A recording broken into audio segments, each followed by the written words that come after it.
Thanks so much for joining us for this week's Connect to Congress. Joining us today is Senator Mitt Romney from the nation's capital.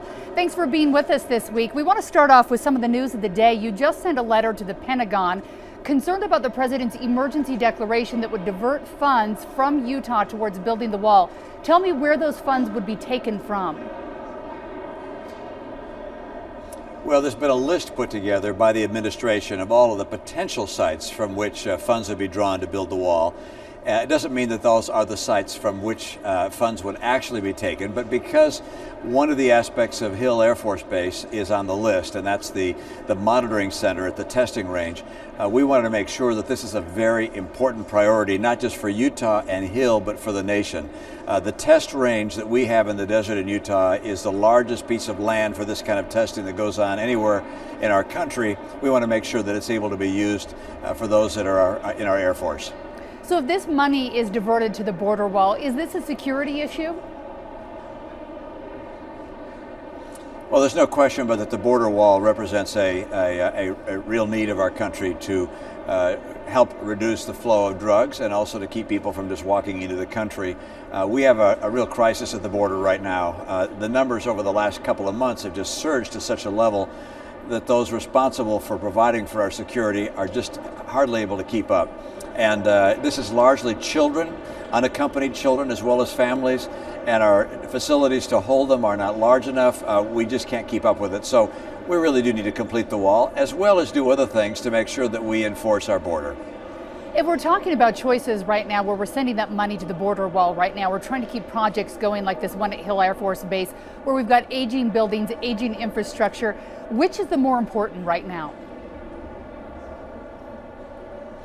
Well, the good news is that we have the potential to do many things. We're obviously a very substantial country with a lot of resources, and we want to make sure that those things that are most essential to our national security, part of our defense budget, that those things are protected, whereas things that might be delayed for a year or two, those are put off, and we can put money into protecting our border with the wall, as well as other technology to preserve the sovereignty of our nation. So Senator Lee and I, by virtue of our letter to the Department of Defense, are making it clear that this is a priority we think we all ought to focus on and make sure is protected. Now, last week, President Trump was threatening to close down the border with U.S.-Mexico entirely. This week, though, saying Congress needs to act or it'll have to happen. What would this do for states like Utah and others with trade and a lack of it if the border were to be shut down? Well, if you had a complete border shutdown, we would have very severe economic impact in our country, not just in our state, but in other states across the country, as well as, of course, economic impact in Mexico. That's just not going to happen. I simply can't believe that the administration would shut down the entire border. But there is no question that we need to somehow get a grip on what's happening, which is we have hundreds of thousands of people who are coming into the country trying to get here legally or illegally.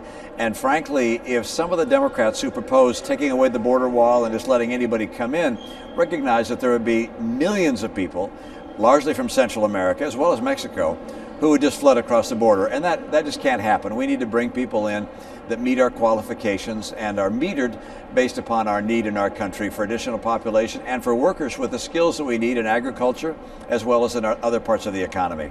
Are there active talks in the Senate right now on what to do about immigration so something could be passed in the near future?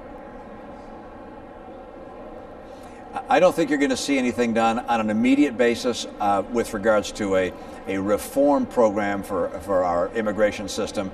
But I do think that the administration may well come forward with an emergency supplemental request saying we've got to do something because we're getting larger and larger numbers of unaccompanied children as well as families, and we just don't have the facilities to care for all these people. It represents a health danger for those individuals, and of course it threatens the border communities in particular that are seeing this kind of an influx. Now, President Trump told reporters last week the Republican Party was soon going to be known as the party of health care, backtracking this week and saying that this is an issue that will have to wait until after the 2020 election. I also understand that you were reportedly part of a planning process for a replacement. Tell me what you're doing, if anything, working on a replacement for ACA. Well, I am working with other senators to see if we can't find a number of principles that we could put into a piece of legislation and potentially have that passed. I think the reality is there's not likely to be major legislation passed on health care or perhaps a number of other things until after the election, particularly if there are partisan elements to it, as health care certainly would contain. But I really believe that there is the potential here to find something that would improve the quality of care, bring down the cost of health care, which is, I think, Americans' highest priority, as well as preserve protection for pre-existing conditions. And that is something which we're working on. Hopefully we'll get something ready to be seen the light of day sometime in the near future. All right, a couple real quick questions before we leave you. The Mueller report, right now Democrats say that it's far time that they should have had it in their hands by now. What do you want to have happen with the Mueller report? Well, I have a great deal of confidence in Mr. Mueller himself, but also in the Attorney General. The Attorney General has said that the report will be able to be provided to Congress and to the American people by the middle of this month. We don't need to get too animated about waiting an extra 5 or 10 days. Let's see what comes back from the Attorney General. He has to follow the law. There are laws that restrict the publication of certain information.